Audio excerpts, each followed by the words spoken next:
Lok Sabha speaker തെരഞ്ഞെടുപ്പിൽ സമവായം ഉണ്ടാക്കാനുള്ള ശ്രമങ്ങൾ തുടർന്ന് ബിജെപി. കേന്ദ്രമന്ത്രി രാജ്നാഥ് സിംഗിന്റെ നേതൃത്വത്തിൽ പ്രതിപക്ഷ നേതാക്കളുമായും ചർച്ച നടത്തും. തെരഞ്ഞെടുപ്പ് ഒഴിവാക്കാനാണ് നീക്കം. നിലവിലെ സ്പീക്കർ ഓം ബിർള തുടരാനാണ് സാധ്യത. ന്യൂസ് ഡെസ്കിൽ നിന്നും രഞ്ജിത്ത് രാമചന്ദ്രനുണ്ട്. രഞ്ജിത്ത്, സ്പീക്കർ സ്ഥാനത്തിനായി ഘടകകക്ഷികളുടെ സമ്മർദ്ദമുണ്ടോ? ഓം ബിർള തുടരുമോ? ഏതായാലും ഇപ്പോൾ ഇതിലൊരു സമവായത്തിലെത്താൻ സാധിച്ചിട്ടില്ല എന്നുള്ളതാണ് ഏറ്റവും പ്രധാന വിവരം, പാർവതി. കാരണം നമുക്കറിയാം, ഈ സ്വാതന്ത്ര്യത്തിന് ശേഷം ഒരു പാർലമെന്റിലും ഇത്തരത്തിൽ സ്പീക്കറെ മത്സരത്തിലൂടെ തെരഞ്ഞെടുത്ത ഒരു ചരിത്രമില്ല എന്നുള്ളതാണ്. അത് ഇത്തവണ മാറുമോ എന്നത് കാത്തിരുന്ന് കാണണം. കാരണം അതിനുള്ള സാധ്യതകൾ ഇപ്പോൾ ഉരുത്തിരിഞ്ഞു വരുന്നുണ്ട്. ഡെപ്യൂട്ടി സ്പീക്കർ പദവിയിലേക്ക് ആവശ്യം ഉന്നയിച്ചിട്ടുണ്ട് പ്രതിപക്ഷം, ഇന്ത്യ സഖ്യം. ഡെപ്യൂട്ടി സ്പീക്കർ പദവി ഇല്ല എങ്കിൽ അവർ ഒരു മത്സരത്തിന് തയ്യാറെടുക്കുകയാണ് എന്നാണ് സൂചനകൾ.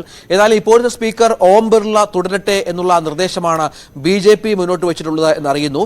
TDP നിലപാട് കടുപ്പിക്കുകയാണെങ്കിൽ ആന്ധ്രയിൽ നിന്നുള്ള ഡി പുരന്ദരേശ്വരിയെ സ്പീക്കർ സ്ഥാനത്തേക്ക്, NT രാമറാവുവിന്റെ മകളാണ്, സ്പീക്കർ സ്ഥാനത്തേക്ക് പരിഗണിച്ചേക്കാം. അങ്ങനെ രണ്ട് ഓപ്ഷൻസ് ആണ് NDA സഖ്യത്തിന് മുന്നിലുള്ളത്. ഏതായാലും ഇപ്പോൾ നേരത്തെ ഉള്ളതുപോലെ TDP സ്പീക്കർ സ്ഥാനത്തേക്ക് വാശി പിടിക്കുന്നില്ല എന്നത് നിർണായകമാണ്.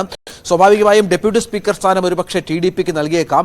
അങ്ങനെയെങ്കിൽ പ്രതിപക്ഷം മത്സരത്തിന് തയ്യാറാകും എന്നുള്ള സൂചനകളാണ് ഈ ഘട്ടത്തിൽ പുറത്തു വരുന്നത്. നേരത്തെ സ്പീക്കർ സ്ഥാനം TDPക്കാണ് എങ്കിൽ ഇന്ത്യ സഖ്യം മത്സരത്തിലില്ല എന്നുള്ള സൂചനകൾ അവർ അറിയിച്ചിരുന്നു. പക്ഷേ ഇപ്പോൾ മത്സരം ഒരുപക്ഷെ നടന്നേക്കാം എന്ന സാഹചര്യത്തിലേക്കാണ്. സമവായ ശ്രമങ്ങൾ വലിയതോതിൽ നടക്കുന്നുണ്ട്.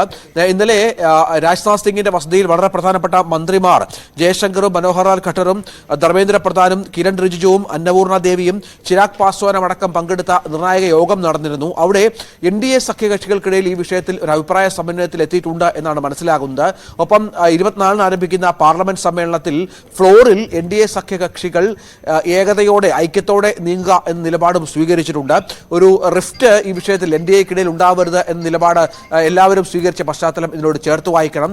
പക്ഷേ ഇന്ത്യ മുന്നണി ഇപ്പോഴും തങ്ങളുടെ അവസരങ്ങൾ തേടുകയാണ്. ഏതെങ്കിലും തരത്തിൽ ഒരു അഭിപ്രായ വ്യത്യാസം ഉണ്ടായാൽ അത് അവസരമാക്കിയെടുക്കാനുള്ള എല്ലാ ശ്രമങ്ങളും ഇന്ത്യ മുന്നണിയുടെ ഭാഗത്തുനിന്നുണ്ടാകുന്നുണ്ട്. അതിനുള്ള നീക്കങ്ങളാണ് ഇപ്പോൾ പുരോഗമിക്കുന്നത്. ഏതായാലും വ്യക്തത ഇപ്പോഴും ഈ വിഷയത്തിൽ സ്പീക്കർ സ്ഥാനവുമായി ബന്ധപ്പെട്ട് ഇതുവരെ ആയിട്ടില്ല എന്ന് വേണം മനസ്സിലാക്കാൻ. പാർവതി, വിവരങ്ങൾ നൽകിയത് രഞ്ജിത്ത് രാമചന്ദ്രൻ, ന്യൂസ് ഡെസ്കിൽ നിന്നും.